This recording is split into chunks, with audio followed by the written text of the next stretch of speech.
इतना heavy vehicle जो 130 kilometre per hour की स्पीड से चल रहा है, उसको इतने पतले से ट्रैक पर मैकेनिकली बैलेंस करते हुए ब्रेक लगाना वाकई में बहुत अद्भुत इंजीनियरिंग है।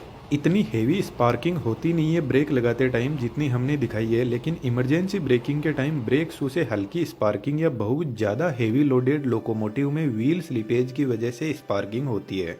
ट्रेन के इस डिब्बे को कोच बोलते हैं। आप जो कोच देख रहे हैं वह एलएचबी कोच है। इसके नीचे दो बोगी लगी रहती है जिनमें चार चार व्हील्स होते हैं और इन 8 व्हील्स पर इक्वल ब्रेक फोर्स अप्लाई होता है। अब ट्रेन चाहिए कितनी भी लंबी हो, हर व्हील के पास में ब्रेक फोर्स पहुंचता है, लेकिन इस ब्रेक फोर्स का मास्टरमाइंड इंजन में लगा हुआ एक पावरफुल कंप्रेसर होता है। यह कंप्रेसर एयर ब्रेक, ट्रेन के एयर सस्पेंशन, बाथरूम, हॉर्न सभी को एयर सप्लाई करता है। यह स्पाइरल टाइप कंप्रेसर है जिसको किसी और वीडियो में बात करेंगे। इसके साइड में दो स्पाइरल लगे हैं जो एयर प्रेशर क्रिएट करते हैं और बीच में एक पावरफुल 3 फेज इंडक्शन मोटर लगी रहती है। इस कंप्रेसर से दो पाइप निकलती है, एक break pipe in short BP जो ग्रीन कलर की होती है और second feed pipe in short FP जिसका कलर व्हाइट होता है। जब इंजन को ट्रेन के कोच से कनेक्ट किया जाता है तो उसी टाइम इन दोनों ब्रेक और फीड पाइप को भी कोच से कनेक्ट कर दिया जाता है। लेकिन दोस्तों, जब इंजन कोच से कनेक्टेड नहीं रहता है तब भी उनमें प्रॉपर इलेक्ट्रिसिटी की सप्लाई रहती है। कमेंट में जरूर से लिखना कोच में कहां से सप्लाई आती है।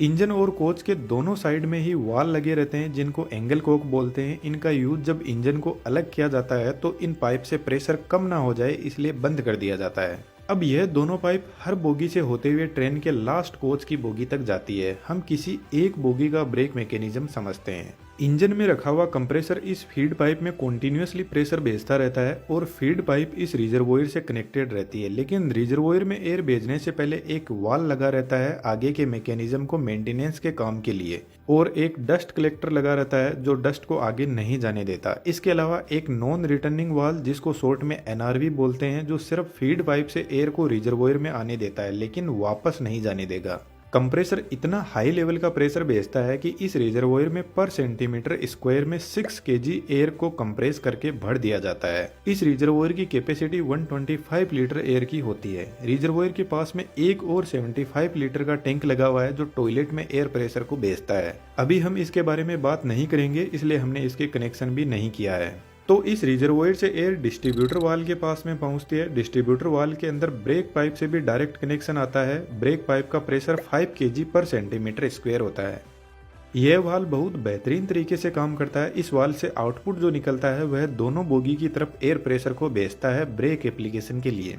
डीबी में एक पिस्टन दिखाई दे रहा है जिसमें नीचे की तरफ रिजर्वोयर से प्रेशर आ रहा है और ऊपर से ब्रेक पाइप का प्रेशर आ रहा है, तो पिस्टन एक जगह रुका रहेगा। जब ट्रेन का ड्राइवर ब्रेक लगाता है तो वह ब्रेक पाइप के प्रेशर को कम करने लगता है जिसकी वजह से फीड पाइप से आ रहा प्रेशर इस पिस्टन को ऊपर की तरफ फोर्स लगाएगा, जिससे फीड पाइप का एयर प्रेशर का कनेक्शन ब्रेक सिलेंडर की पाइप से हो जाएगा और रिजर्वोयर में भरी हाई प्रेशर एयर दोनों साइड में लगी बोगी की तरफ जाने लगेगी। दोस्तों, यह एग्जॉस्ट पाइप है। यहाँ पर जो पिस्टन लगा है उसकी डिजाइन कुछ इस टाइप की है और वह इसलिए क्योंकि जब feed pipe brake cylinder pipe से कनेक्ट होती है उसी time break pipe exhaust pipe से कनेक्ट होती है, तो पिस्टन ब्रेक पाइप के प्रेशर को एग्जॉस्ट पाइप से रिलीज नहीं होने देता। अब इस कंडीशन में रिजर्वोयर का प्रेशर धीरे धीरे डाउन होने लगता है, लेकिन कंप्रेसर इस प्रेशर को डाउन होने नहीं देता, कॉन्टिन्यूसली एयर को भेजता रहता है। यदि लोको पायलट जितनी स्पीड से ब्रेक पाइप का प्रेशर रिलीज करता जाएगा उसका 2.5 टाइम्स प्रेशर ब्रेक सिलेंडर की तरफ जाएगा। फॉर एग्जाम्पल, यदि लोको पायलट ने 1 केजी पर सेंटीमीटर स्क्वायर ब्रेक पाइप का प्रेशर डाउन किया तो ब्रेक सिलेंडर की तरफ रिजर्वोयर से 2.5 केजी पर सेंटीमीटर स्क्वायर प्रेशर जाएगा।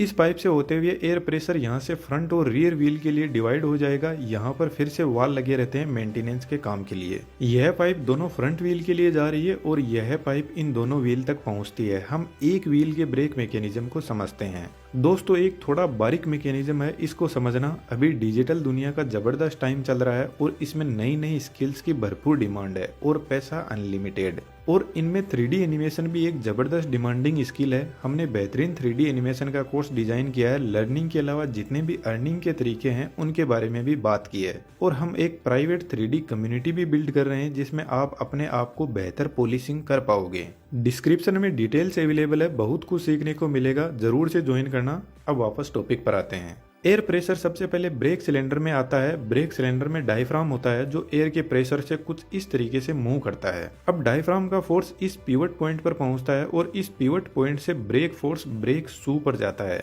और ब्रेक शू ब्रेक डिस्क पर घिसने लग जाता है और धीरे धीरे ट्रेन का व्हील रुकने लगता है। यह सेम प्रोसेस सभी व्हील्स के साथ में होती है। ब्रेक डिस्क कुछ इस टाइप की बनी होती है जिसमें कुछ ऐसी बार होती है जो इसकी कूलिंग में हेल्प करती है।